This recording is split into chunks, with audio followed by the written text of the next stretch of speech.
Shout out to my guy TOV Digital in the building.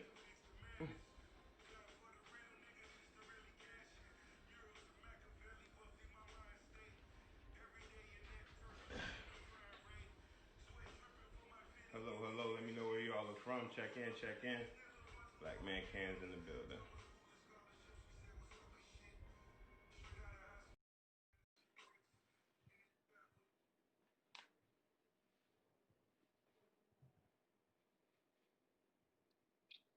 Brandon, what's up, brother? Not much, not much, man.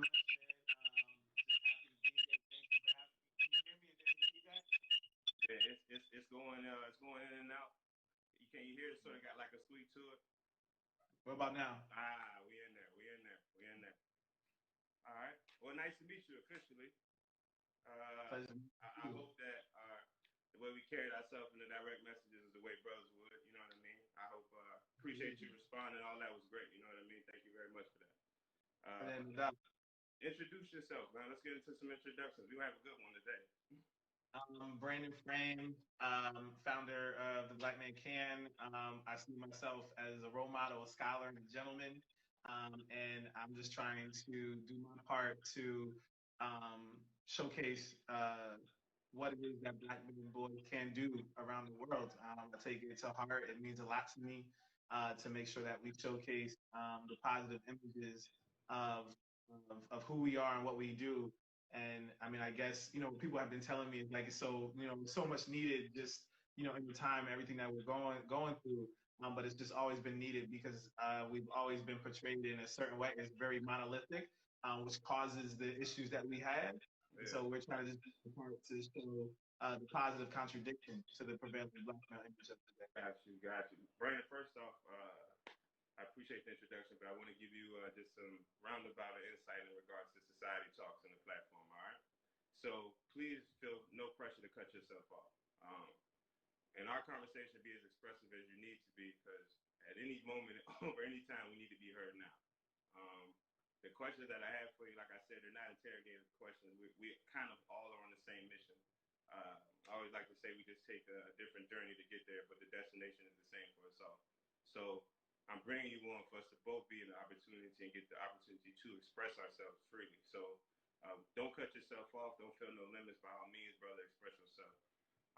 Before we get into the questions, though, I always ask each guest that we have on, how are you dealing with the coronavirus in regards to like how are you handling yourself mentally, physically? What are you doing? Um, for me, I definitely work out every day. That's been definitely therapeutic for me. And then I've been doing a lot of interior decorating. So I'm really I was somebody that traveled a lot, and so being home has allowed me to see the functionality of my apartment, and I've been making changes with that. And then I bought a whole new mattress set, a bedding set. I got a kitchen table. I had a kitchen table. I got mad pillows on my bed. Like just all these things that you don't even think about. But the more time you spend in the space, you're like, man, I need a new mattress. I need some new pillows. And then I also got into candles. I was definitely like an air freshener person because I was gone so much. Yeah. So like you use like air fresheners, but now that I've been home, I really enjoy candles, and I've been finding different scents that I really like. Finding the smells that I like that I like when I'm at home. For sure, for sure. Now, what that tells me is that you recognize time over this coronavirus. Like you're starting to recognize the importance of time, some of the things that you miss. Outside of candles and things and such, what about yourself? Because we always are self-improving. What are some things about yourself that you may have been working on? I think just taking more time to be just introspective about my own journey in life. I've had a lot of, I've lost some people in this time, but then also really great things have been happening in my life simultaneously. Maybe that's just like that's the balance of life. Like I have things that are new beginnings, and then I have things that are ending. And just trying to find the peace in that. That is just how life goes. Yeah, yeah. Okay, okay. I reckon with you, brother. I picked up. I had been meditating for some time, but I guess I just like doubled up on it because there's more time in the day. So I guess appreciate the world that we have. You know what I mean? Appreciate the things around us. It sounds like something that's easily forgotten or skipped over, but it's imperative. You know what I mean? That the ability to understand something that simple will take us a long way. So I appreciate you sharing that because a lot of people won't even get into the introspect of their lives. I don't need you to go in depth, but just share a little bit so brothers know, yeah, we thinking like that. You know what I mean? You you on the clip that I showed, Steve Harvey mentioned ties. You chose ties to get your message across. I want to know, is that something that someone taught you beforehand? Did you have someone else in your life show you that, and you felt like, because I heard you use the phrase "pay it forward"? Is that a situation that grew from that, or where did you get the inspiration behind Black Man Can?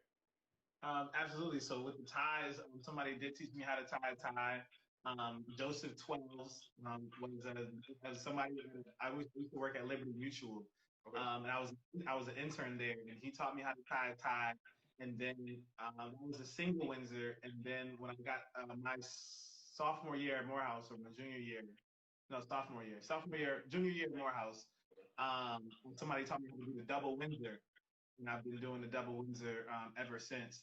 And then when it comes to the work that we do with the Black Man Can, in terms of boys receiving ties at all our conferences, that happened. The first summit that we did was in March of 2013. And so we did that, and my brother Dean Jones was like, "Man, we should get the boys ties and teach them how to tie ties." And I was like, "Man, that's a great idea." So we've been doing it ever since. It's always a hallmark of the summit. And then last year, I authored my book. Okay. Called My First Tie. I authored that. Show us some more for people to read it. It's all good, man. It's love here. Yeah, make sure we get that up for sure.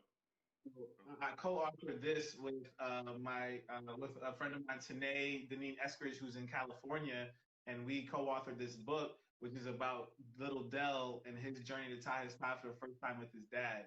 And it's been great, and so it allows for me to also do the work with young men in elementary school, as well as continue to do the work with high school and middle school and high school.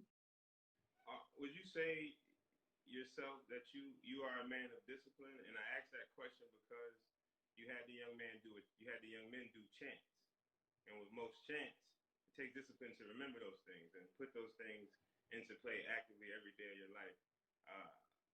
How did you, come up with the chant, but also the chant? What does it represent about yourself as well in regards to how you feel about being a disciplined person? Yeah, absolutely. I mean, this discipline is where you prove to yourself and to the world whether you want something or not, right? And it's the discipline that you show. So that's really important to me. And I showcase discipline. And then when it comes to like the chants and the affirmations for young men, that's something that I did when I was younger, and then even through college, in terms of just telling positive things to myself, and wanted to pass that along because I know that was a tool that aided me in my success, was telling myself positive things about myself, because I know that as a black man, but even at that time as a black boy, I was getting fed negative images or monolithic images of who I was supposed to be, but I aspired to be something different, but I didn't know necessarily a place I could go to find those things. Besides things like hope, obviously there's action, right? So like you said, you had these positive affirmations, but you took action. Talk about some of the things that the Black Man Can does to ensure these gentlemen are following up on some of the affirmations that they're putting out there. Yeah, so we have a variety of different events that we do, from our Building a Better Brother Summit, which in many places happens on a yearly basis in different cities. The Black Man Can Awards, the Black Man Can Does Hair Too, which is a father and daughter event to fathers and daughters have a bonding experience through their hair. And then we obviously have the digital side of what we do, which is all the content that we're creating or repurposing to showcase what Black men and boys can do. All right, let's talk a little bit about Mr. Frank here. Where are you from? Like originally, where are you from? Upbringing, single parent home, both parents. Let's find out about the man that creates something like this. I am from Connecticut. Shout out Hartford, Windsor, 860 in the building. You know, 860, okay. You know, I always try to put on for my city, because it's a place when you tell people from Connecticut, they like, there's black people in Connecticut. I'm like, actually, there's a lot of Black people in Connecticut. Yeah. One, and then two, um, Connecticut actually has the third largest population of Caribbean people outside of New York and Florida. I identify as African American. I spent most of my time around Caribbean people. So like I'm really into Jamaica, Haiti, Antigua, the culture, the music. So I grew up there and grew up in that type of culture. Um, grew up in a single parent household. I met my dad when I was 18. We have an amazing relationship now. And I'm so happy and grateful and thankful for that. Um, my mom, my grandmother, my grandfather all paved the way and put the um, put the seeds inside of me, like that allowed me to flourish and be successful. Um, that light bulb with all that came on more so in college, Okay. but the seeds when I was growing up, and I'm grateful for that as well. Like my mom always told me like you're gonna go to college and everything like that. So I'm grateful to have a mom who sacrificed so much for me to have so much. And like as an adult, you see it, you realize it, you see like what your parents for me, my mom did. Like I think about with women now and like let's take this pandemic alone, getting your nails done, bras, getting your hair done, like all those things, right? But that's also cost money, right? And I think about my mom and how she went without some of those things, right? Because she wanted to provide for her children. And so I'm always, and I know now because I'm like, my mom never really did those things. It's not that she didn't want to, it's that she's like, well, I need to make sure there's food on the table. I need to make sure my son has the good school to go to. And so, I'm forever grateful for her making all those sacrifices so that I can have an awesome life. Um, I didn't know necessarily that I didn't have. I probably learned more that I didn't have when I went to other people's homes, right? And I was like, oh, yeah, we don't live like that. We pay rent. We pay rent. They pay mortgage. There's a difference there, So Okay, so I'm gonna come back to that epiphany moment you had in college, but I want to talk about a little bit what you harped on with your mother.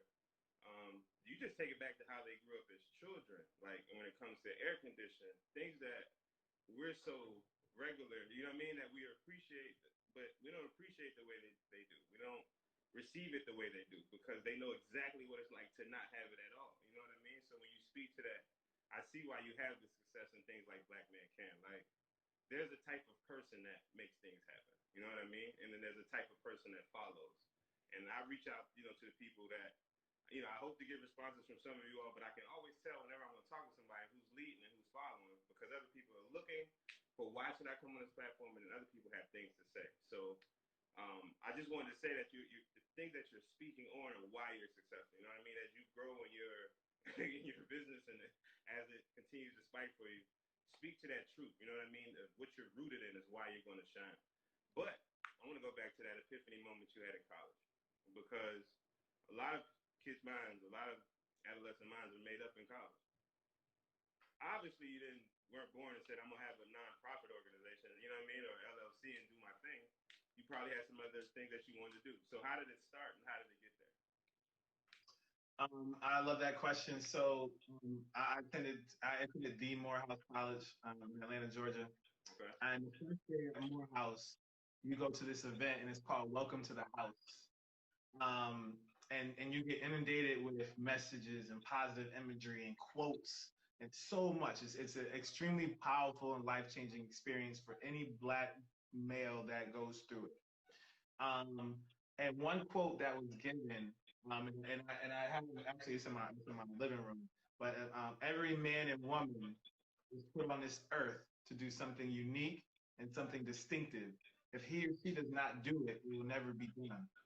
And so but at 17, I was in school, college at 17. I didn't know what that was, right? I came to college, I wanted to be a sports broadcaster, but then I couldn't major in that because that's not a degree that Morehouse had. So I'm switching to business marketing. Um, But one thing they also say at Morehouse is like you don't just go to Morehouse, you let the Morehouse go to you. And so through that experience, and that quote and many others, I had this epiphany that wow, what I'm supposed to do is be like an intersection of business, education, and like youth development. That's gonna be like where I'm gonna be. And then through again varied experiences, I'm like, oh, that's how we birth the Black Man Can, because ideas of spiritual children seated by God inside of us. He places the tools around us and the people around us to manifest those things into reality, right? And so I'm just grateful that that's the idea that he gave me, going back to that quote, which was every man and woman is going to do something unique and something distinctive. If he or she does not do it, it will never be done. For sure, for sure. That hitches me to another word, which is proactivity. So I guess let's get more into some information that will assist the younger Black men or any age Black man that's just trying to move forward. Talk about how important being proactive in your own career is. Being proactive is I mean it's essential. It's kind of like what I guess how I would look at that is that I look at the idea of proactive not from a standpoint of like planning, because when you plan, God laughs, right? But what I look at that as having a vision of something that you want to do, and then faith without work is dead. So if you have a vision, then you just identifying the different work streams and things you need to do or be proactive about to make that vision come to light. But you don't actually know where it's going to 100% take you, because God just makes it just all move, and like you wouldn't even know that um, this thing was going to happen because your steps are already ordered. All you have to do is just do the work. And so I think for speaking to that question about being proactive, it's just about coming up with a vision, an idea of something that you want to do, and then figuring out the steps of the work you need to take to accomplish those things. And then the blessings just continue to flow as you're doing the work. What are some, I guess, some of the most consistent traits you've seen from the young men that you assist in the Black Man Can? Like, what are some things that even are probably catching you off guard that you're learning about the people that you're interacting with? I think the thing what I would say is right now with young men, you're dealing with young men who grew up in. I'm not. How old are you? Just asking. 33. So I'm 32, right? So we had Mavis Beacon. We played Oregon Trail. You know, Thanks, Oregon Trail, yeah. like we had those things, right? Yeah. The kids that we have now didn't have those things. They don't know a world without YouTube, without Instagram and Facebook, right? And so one thing that we're seeing is that I don't meet any young man who doesn't want to be successful. That's not. But the idea of the journey and the work that it may take, and then to not compare yourself to other people, that's some of the work that we have to do.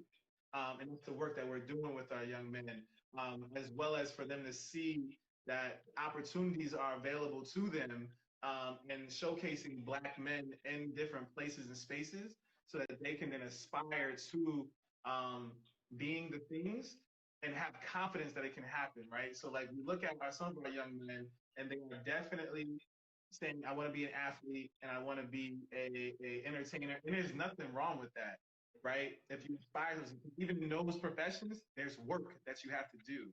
What we have to talk about is that it's the confidence in which they say they want to do those things. So even the kid with no athletic ability is talking about, I'm going to the league, right? Yeah. Where but if I ask him, what else are you interested in, or what's something else you want to do, he may say, I want to be a video game designer. Awesome, love it. But he's never met, seen a Black man celebrated for doing that. So the confidence, he may say it, but the confidence that it can actually happen is lacking, right? And so it's important for us to expose them to the different careers and celebrate Black men in all the different spaces and places, so that then they aspire to those things, but also have the confidence that it can happen. We're going to talk about cultivating an environment, because you have your own environment. The Black Man Can, when you come into it, that's your environment for you to give some information to people and they can use it and they connect. We know that that's an option as well. But I want to talk about cultivating an environment for more successful Black young men. And I want to talk about characteristic traits. So 5 of them. Just, I know it's sort of on the spot, but I want you to come up with 5 characteristics that you believe will cultivate a very very good environment for Black men to be successful in? I would say you have consistency, um, vulnerability, um, persistence. Um, this is more of a sentence, but it still speaks to it. Making sure your ego operates from a place of love, and a positive self-identity. Go into number 4 for me. your number 4, the one in regards to your ego. Just break that down more, because for that to be a sentence, I know you didn't thought about that. That's on your heart, so I want to hear about that. So what we have a tendency to do as men, through society creates this, capitalism creates this, but we have a tendency to allow for our ego to operate from a place of pride and competition. And so that is what keeps brotherhood from forming. That's what keeps brothers from working together and being like, listen, you're an island of success. I'm an island of success. Let's build this bridge so that we are both islands of success, creating collective and sustainable change for our communities. And so the more that we've learned to operate our ego from a place of love, which then allows for us to think of life and think of opportunities and think of success from a place of abundance as opposed to scarcity, then we get to move forward. We can move agendas forward, and we can move the work forward, and ultimately we can move our communities forward. But that starts with making sure that you operate from your ego from a place of love and not pride and competition. Entrepreneurship, it's a part of you, but it may not be for everyone, right? Talk about, I guess, some of the things that being an entrepreneur will require. And it won't always be, everyone will be cheering for you. There's bad, they're not bad, but there's slower times, there's darker times when you're trying to build your own thing. Talk about that journey of being an entrepreneur and trying to build something when not everybody's championing for it. I think that that's definitely the case, and many people have that experience. I can say that is true. I would say for me, the Black Man Can is 10 years old. So I started the Black Man Can in April of 2010. There wasn't the I feel like the entrepreneurship swag, right? Or like the idea of, like being an entrepreneur and the coolness of being an entrepreneur, that wasn't as much of the sauce in 2010. So when I started, and the Black Man Can started as a blog. I mean, I went and bought a domain name, had an idea of what the website should look like, and I just started and just kept building, right? I didn't really face that opposition of like, man, why are you doing that? If anything, I was my own enemy, where I was just like, I wonder if people really want to see this. Yeah. Do people really want to see positive images of Black men and boys? But with anything that you do, you can't really bank on like the support. You just got to believe it in yourself and know that you're doing what you want to do, and you start. I'm big on just starting, because once you start, then you can then evaluate and innovate. Yeah. And think about, okay, I started this. Let me pivot with this particular, like we had this one section, like that section wasn't hitting in terms of content. So we get rid of that, but I got this new thing going on, right? Or like even now, so right now for our IG Lives, we had a whole Monday through Friday schedule that we're doing. And so we've been doing Talk About It Thursdays. Okay. Right? And it was going well. We've done some really cool things, but a lot of those topics I could put in some other days. What I want to do is create a space just for us to celebrate Black women, right? Because we were currently doing Black Men Winning Wednesdays and Black Women Winning Wednesdays. And in theory, that's shortchanging Black women, right? That we're highlighting a man and a woman on that day, when we could just make that Black Men Winning Wednesdays and give Black women their own day. So next Thursday, we're starting Trump's Black Women Thursdays, and where we're just going to highlight Black women, right? But like, that's the idea of just starting something, and then you in it, and you're like, man, that's not hitting, that's not the right way to do it, and you change, and then it's going to take it to the next level. You bring up a good point about being an entrepreneur in 2010. Free Fly Society came out 2011, so yeah, it wasn't dope to do back then. It wasn't the thing to do. As a matter of fact, you were looked at weird for stepping out and doing your own thing. So I commend you, brother. And then you held on to it. So that's even doper because it doesn't matter how long it takes to shine as long as you shine. You know what I mean? I mean, I think that, and then also like like the idea. So we have over 400,000 followers. We only put together a strategy, and not even to gain followers, but our strategy around Instagram in terms of how to use it was in 2017, right? In 2016, we were highlighted and acknowledged and got to go like to BET honors and a red carpet and everything like that. And we have 4,000 followers, right? So it's not about followers, it's about the work, right? And if you're doing the work and you're doing substantive work, and impacting communities and moving people forward, then that's enough. The fact that we have the followers and that creates the visibility, that's dope. That's like really cool. And there's a lot of benefits from it, but that's not the one. Nah, and it's not the end all be all because me and my friends, we talk tech, we talk a little business, right? And I stated from 2010 to 2020, there was a good bit of money made, but it was real microwave, right? Because you'll see things come and they'll go quickly. They like lost their value versus if you think back to the 80s and 90s, a lot of things that were made, even goods, they lasted longer. Well, from 2020 to 2030 is I like to state the time for the people behind the scenes because now we see how important it is for the person that's working somewhere to actually know what they're doing, not just feel entitled to have the position because such and such is this way, so on and so forth. So I'm really, really excited about whatever you're working on because you're working from that space. You're not working from, I should have this because you're working on this because I earned this. That's a solid place, man. I like to hear that. I want to talk about relationships.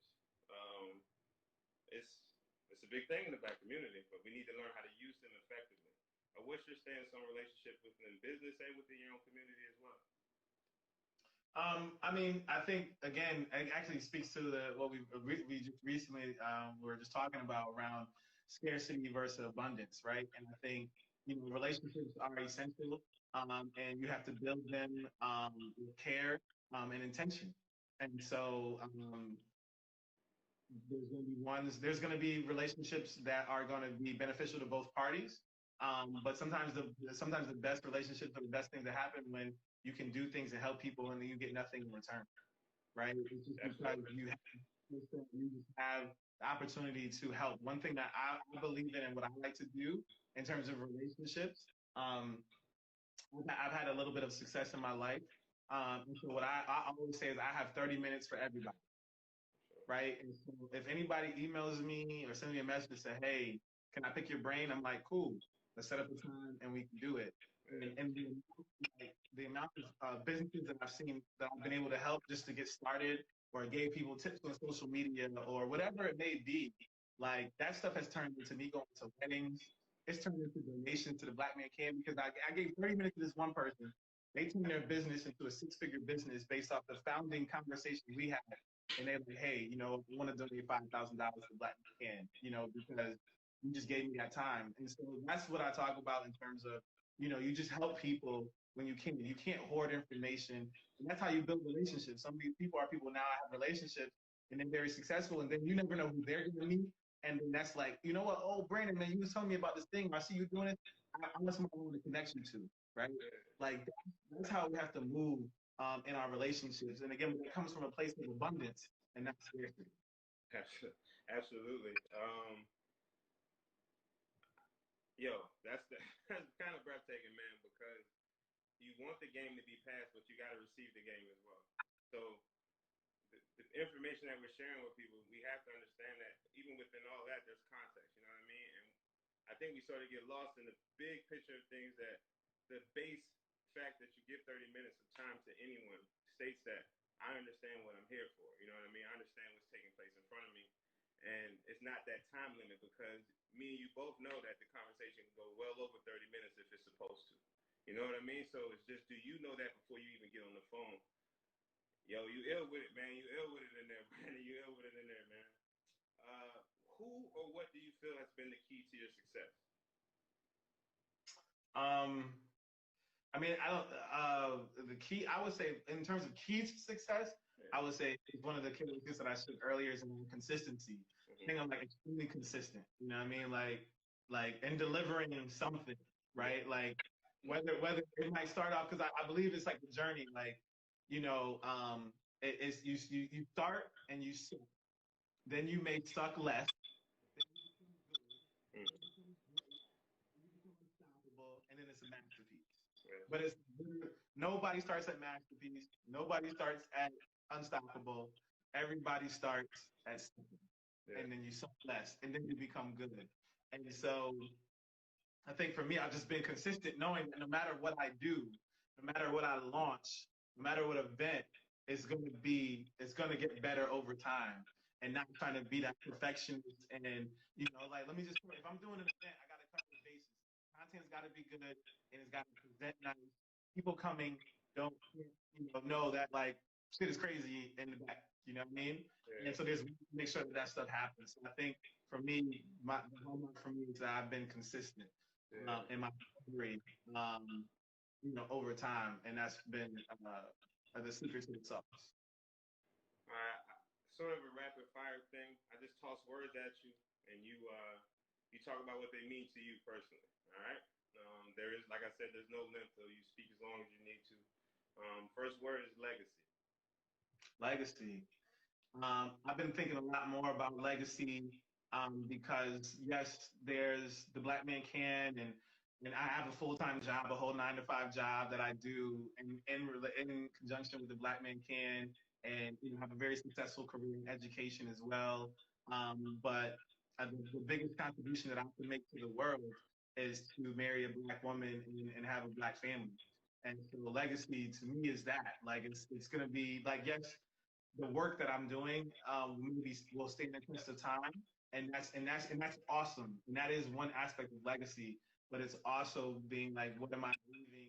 One of the best things I could do is have an amazing Black wife and raise amazing children, so that they can also carry on that legacy, that frame name to the next level that it's supposed to go to that I can't even fathom or bring it to.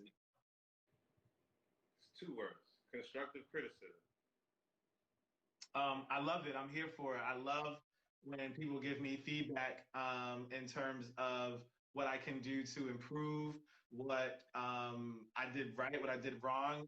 One thing I do at work, we do these. I do everything that we do. We do AARs, after action reviews, Okay. right? And so what went well, what didn't go well, what was supposed to happen, what didn't happen, what are recommendations and improves. And every time you do it, you have to identify um, something that you can do better. You can never do something and not do something, not be better at something. So I would say that would be constructive criticism. The Black Man Can. Um, the Black man can achieve all things that he wants if he's willing to put the work into it. The Black man can be a doctor, can be a lawyer, a video game designer, the barber, and the list goes on. As a matter of fact, the barber, I'm waiting for New York City to open back up because the brother, I never had this much hair on my head since like 12. So. Hey, bro, me too, man. I can't wait to get rid of this. Not rid of it, but lined up anyway. I just need to get something done to it.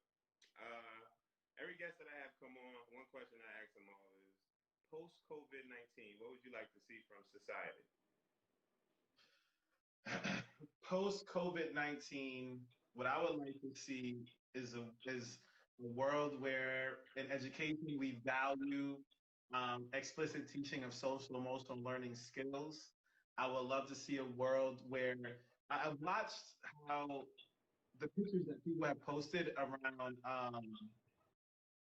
places in the world who basically are not being impacted because of pollution, right? And like the animals are different.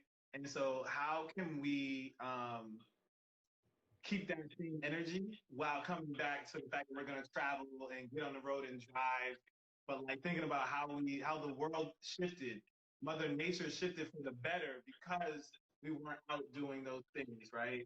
And thinking about like how people are coming together Like I did an interview with the guy, and they were talking about how like with the companies with their fast food chain, they're doing all this giveaways of food and stuff like that. And it's like we actually had the capacity to do this when um, when there was no pandemic. So we need to keep continuing to do those things, right? All the things that we found that are impactful and making changes and shifts, we need to make sure that that is still the case, even after we come out of the pandemic. We're in this together. That's been everybody's like mantra. I hope that after this, we still keep that same energy. We're in this together and not allow capitalism to erode us back to a place of being off ourselves. How do we, and that's whether you are nonviolent or violent, how do we deal with police brutality? I think I think about the images and the stuff that we're posting to share and to give people a place that they know they can comment and send us stories. Um, how we deal with police brutality. One of the things I wholeheartedly believe is that it's easier to change policy than it is the hearts and minds of men. We do with the Black Men Can. One of our goals is to change the hearts and minds of men, but to make that shift, there is a journey with that. So one thing I really speak to at this point is like it's the reason why we have to make sure we go to the polls and we vote because a lot of the different things that are taking place in our communities are tied to policy. But we can go vote to change those policies so that things can be shifted in our behavior and we can fix a broken system. Because the idea that like somebody's gonna not be scared of me because I'm Black, that's I don't have faith in necessarily that, right? I don't think that there's much to be done there. Um, Maybe with our younger generation, but I spent a lot of times in a lot of different communities and how people view me just because of the color of my skin. That's not going to change because even in different ethnicities and different cultures, darker skinned people are perceived a different way than lighter skinned people. Colorism is a real thing in terms of how people view and are scared of me as a Black man. And so I think that we continue to promote the images and the narratives that we're promoting to continue to shift the hearts of women, but it also reinforces the idea that we have to show up in our elections because some of the things that we're seeing in terms of outcomes are tied to judicial systems, but we can vote the attorney general and we can vote governors, mayors, and everything else. And so we really have to show up if we really want to hear our voice. You can no longer just sit by and you can vote. That it's like in schools, in schools, what they say is like parents vote with their feet, which means they leave the school, right?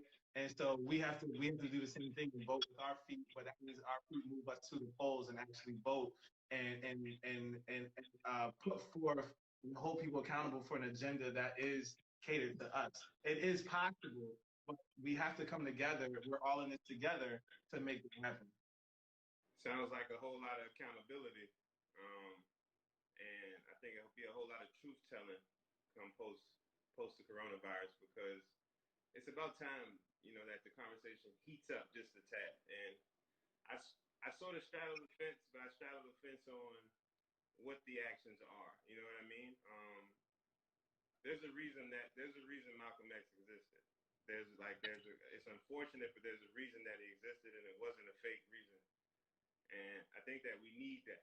Um, I think he's become imperative at this point because I really don't think they take us serious.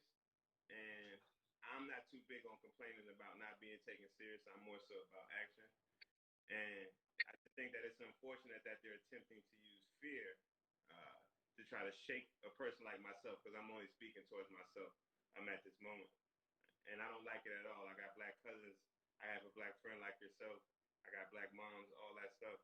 And all of them are subject to this. This is not, I don't have it anymore, or I'm not in a better position than they are because it's just a pullover and it just depends where you are. A celebrity could be in Mississippi doing the show. It could be a rap for you. So if you thinking that you're not untouchable out there, you tripping big time. But I apologize for that little rant. You taking your actions, you want to flip it in policy. By all means, I support that. but somebody got to shake something up. And I don't mean it doesn't have to be a life, it doesn't have to be that. But it's just time for us to get a little bit more cerebral with our approach and probably work a little undercover in regards to we need to move a whole lot closer and get a whole lot more information. And somebody, we really got to get behind somebody that we trust right now. It's really a lot about unity. So I appreciate you sharing that. In regards to how you show your message for the Black Man Can, I like to bring up content creation. Um, right now, content creation is a big deal because everyone's home. You know what I mean? They let us back out there, but we're home.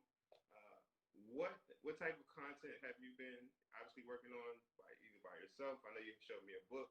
Is there any videos, any visual commercials, things like that you're thinking about bringing out?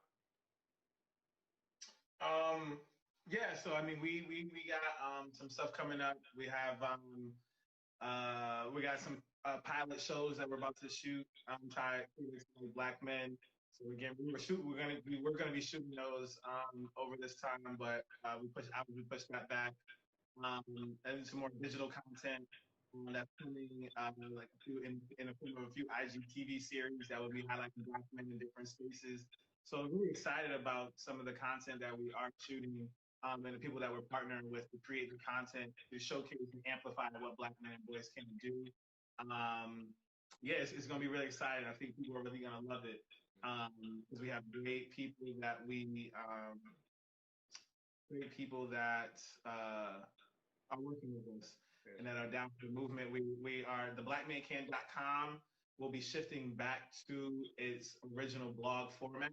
So we're looking for different bloggers and people who want to contribute their writing to the Black Man Can and telling stories and stuff like that. So I'm really excited about that shift as well. And we have all the products that are coming to the store.